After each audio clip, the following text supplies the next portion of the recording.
अस्सलाम वालेकुम, welcome to another video. आप लोग देख रहे हैं एनालिसिस। जैसा कि आप लोग जानते हैं यार कि पाकिस्तान क्रिकेट टीम का कैंप अनाउंस हो चुका है और कैंप के अंदर काफ़ी खिलाड़ी शामिल किए गए हैं और ये कैंप 29 खिलाड़ियों का है। हालांकि ये जब न्यूज़ चल रही थी तो 25 खिलाड़ियों तक का कैंप अनाउंस किए जाने का इम्कान था, लेकिन लेकिन जब अनाउंसमेंट की गई तो 29 खिलाड़ी नजर आए। ये कैंप जो कि आर्मी के अंडर लगना है, आपको पता है आर्मी के अंडर ट्रेनिंग का अनाउंस किया गया था कि ये पहले ही अनाउंस कर दिया गया था कि आर्मी के अंडर ट्रेनिंग दी जाएगी और अभी प्लेयर्स वहीं पे हैं और ट्रेनिंग कर रहे हैं। लेकिन कुछ दीगर खिलाड़ी बाबर समेत वो ज्वाइन करेंगे। जहाँ तक कैंप की बात है, कैंप के खिलाड़ियों की बात है, वो आप एक नज़र डाल लें उस पर। तो ये आपको जो आपके सामने नज़र आ रहा है अनाउंस किया गया कैंप है जो कि 29 खिलाड़ियों के ऊपर मुश्तमिल है। हालांकि पहले 25 खिलाड़ियों का कहा जा रहा था, लेकिन एकदम से 29 खिलाड़ियों का अनाउंस करना समझ में नहीं आता। अगर चलें ठीक है, मान भी लें कि 25 खिलाड़ियों में खिलाड़ी पूरे नहीं आ रहे थे जो उनको लगता था कि कैंप कैसे होना चाहिए, तो मेरे हिसाब में उनको 30 एक कदों के कैंप अनाउंस कर देना चाहिए था। 29 खिलाड़ियों का कुछ समझ में नहीं आता, डायरेक्ट 30 का ही करते आप।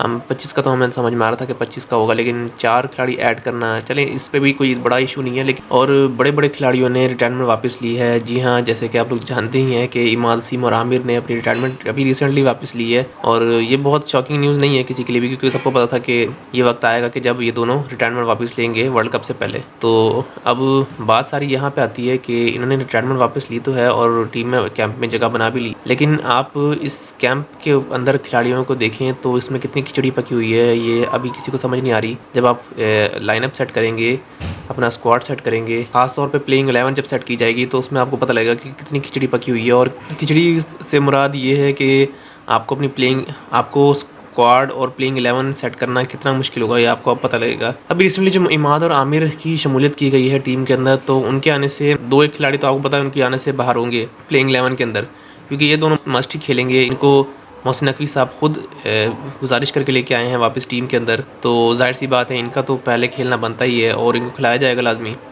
और एक और नाम जो है जो लाजमी खिलाया जाएगा वो उस्मान खान है, जो कि पाकिस्तान टीम से खेलते नजर आएंगे क्योंकि पीसीबी ने उनको रोक लिया है, कैंप में शामिल कर लिया है। मतलब यही है कि यार अगर उस्मान खान को रोका है, उनको तो टीम में प्लेइंग 11 में लाजमी जगह बनेगी, प्लेइंग 11 में लाजमी जगह बनेगी। तो जाहिर सी बात है ये तीन नाम जो मैंने आपको गिनवाए हैं, आमिर, इमाद और उस्मान खान जो हैं, ये तो भाई लाजमी खेलने वाले हैं टीम से। और कप्तान तो आप बताइए, कप्तान तो खेलेगा ही, चाहे वो कोई भी हो कप्तान हो, रिजवान हो, शाहीन हो या बाबर हो, इनमें से तीनों में से एक जो भी होंगे कप्तान, तो ये लाजमी खेलेंगे। अब आप देखें प्लेइंग 11 में आप क्या क्या डालेंगे, कुछ समझ नहीं आ रही, अभी किसी को भी कुछ समझ नहीं आ रही। क्योंकि फिलहाल कैंप में एक दफ़ा नज़र दोबारा डालें तो इसमें आपको एक बहुत बड़ा नाम जो मिस किया गया है, पता नहीं मिस हो गया है या कर दिया गया है, ये समझ नहीं आ रही। ये लाजमी कर दिया गया है क्योंकि कोई भी कैंप बनता है तो हर प्लेयर पर नज़र डाली जाती है। जी हाँ, मैं अहमद शहजाद की बात कर रहा हूँ जो एक बहुत बड़ा नाम है पाकिस्तान टीम का, लेकिन अब उसको भुला दिया गया है या भूलना चाह रहे हैं, कुछ समझ नहीं आ रहा। आपको पता होगा कि रिसेंटली अभी अहमद शहजाद को काफ़ी अरसे बाद न्यूजीलैंड के अगेंस्ट कैंप में शामिल किया गया था। पाकिस्तान ने न्यूजीलैंड में टूर करना था तो उस कैंप में अहमद शहजाद को शामिल किया गया था। हालांकि उनको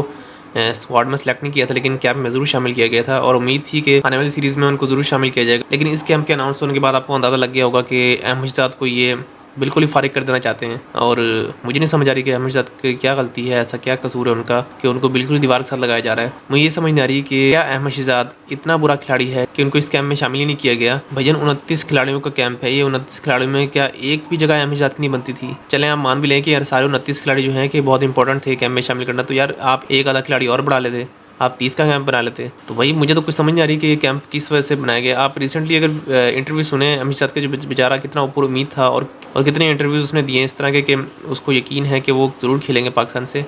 और मेरा भी यकीन है कि वो ज़रूर खेलेंगे पाकिस्तान से, क्योंकि जाहिर सी बात है अलग अगर देर ज़रूर है लेकिन अंधेर नहीं है, तो इंशाल्लाह वो ज़रूर खेलेंगे पाकिस्तान से। लेकिन अभी जो सूरत हाल बन रही है बेचारे के साथ वो बहुत ही अफसोसनाक है और यकीनन उनको इस कैंप के अनाउंस होने के बाद बहुत अफसोस होगा, उनका दिल तो बहुत दुखा होगा। आप अहमद शहजाद का एक रिसेंटली इंटरव्यू देखें, उन्होंने क्या कहा उसमें कि अहमद शहजाद कितने ऊपर उम्मीद थे और उनको कितनी उम्मीदें दिलाई गई थी चीफ सेलेक्टर या किसी भी पीसीबी के बंदे की तरफ से, कि उन्होंने उनको कहा था डोमेस्टिक परफॉर्मेंस पे ही उनकी गौर किया जाएगा। लेकिन मुझे नहीं समझ आई कि उनको क्यों नज़रअंदाज कर दिया गया। आपको अगर आप लोग लग रहा होगा कि अहमद शहजाद के ऊपर इतनी क्यों आवाज़ उठा रहा हूँ यार, तो यार अहमद शहजाद वो बंदा है जिसने पाकिस्तान के लिए काफ़ी सर्व किया। अहमद शहजाद वो खिलाड़ी है जो पहला खिलाड़ी था जिसने पाकिस्तान की तरफ से तीनों फॉर्मेट पे सेंचुरी बनाई थी। फिर रिपीट कर रहा हूँ कि वो पहला खिलाड़ी था पाकिस्तानी अहमद शहजाद जिसने पाकिस्तान की तरफ से तीनों फॉर्मेट में सेंचुरी मारी थी। और तो और अहमद शहजाद वो खिलाड़ी है तो यार वो बाकायदा सिस्टम से गुजरते हुए आए हैं और इतने सीनियर खिलाड़ी हैं कि अब जितने भी खिलाड़ी इस कैंप में शामिल है ना, अहमद शहजाद से सीनियर खिलाड़ी कोई भी नहीं है मेरे सामने, मौजूदा टीम के अंदर या मौजूदा कैंप के अंदर भी। तो मेरे ख्याल में तो अहमद शहजाद पे गौर करना चाहिए था इनको, क्योंकि वो सब बहुत सीनियर खिलाड़ी है। उसने तकरीबन 10-11 टूर्नामेंट खेले हैं पाकिस्तान के लिए, जो कि बहुत बड़ी बात है। तो मुझे नहीं लगता कि अहमद शहजाद को इग्नोर करना चाहिए। अहमद शहजाद बड़े बड़े कैप्टन के अंडर खेलता हुआ आया है। यूनुस खान हो गया, शाहिद अफरीदी हो गया, मिसबाह उल हक हो गया, तो यार इतने बड़े बड़े नामों के अंडर अहमद शहजाद ने खेला। मेरे सामने अगर अहमद शहजाद अब तक खेल रहे होते तो वो यकीनन अहमद शहजाद ही वो बंदे थे जो पाकिस्तान के अगले कैप्टन के बनने के लायक थे, सरफराज अहमद के बाद। कैप्टनसी की तो दूर की बात है, अहमद शहजाद को आपने एज अ खिलाड़ी भी कंसीडर करना ज़रूरी नहीं समझा। तो मुझे तो नहीं पता कि पीसीबी कहाँ जा रहा है और अपने खिलाड़ियों को वैल्यू देना कब सीखेगा पीसीबी, क्योंकि मेरे सामने अगर इमाद और आमिर जैसे बंदों को अगर आप चांस दे सकते हैं तो अहमद शहजाद तो उनसे कहीं ज़्यादा डिज़र्व करता है, क्योंकि आमिर और इमाद की रिसेंटली परफॉर्मेंस कोई इतनी खास मेरी नज़र में नहीं है, सिवाय उनकी पीएसएल की परफॉर्मेंस के अलावा। अगर आप कहें कि अहमद शहजाद की रिसेंटली परफॉर्मेंस क्या है, तो यार आप उसकी रिसेंटली परफॉर्मेंस खुद देखें। उन्होंने डोमेस्टिक में कितनी अच्छी परफॉर्मेंस दी है, और उसके अलावा उनको पीएसएल में तो चांस नहीं दिया, अपनी लीग ने उनको चांस नहीं दिया, लेकिन बीपीएल में वो ज़रूर खेल के आए हैं और बहुत अच्छा खेल के आए हैं, और उनकी टीम वहाँ जीत भी गई थी। तो भाई बात सारी ये है कि एक चांस तो यार अहमद शहजाद भी डिज़र्व करता है ना।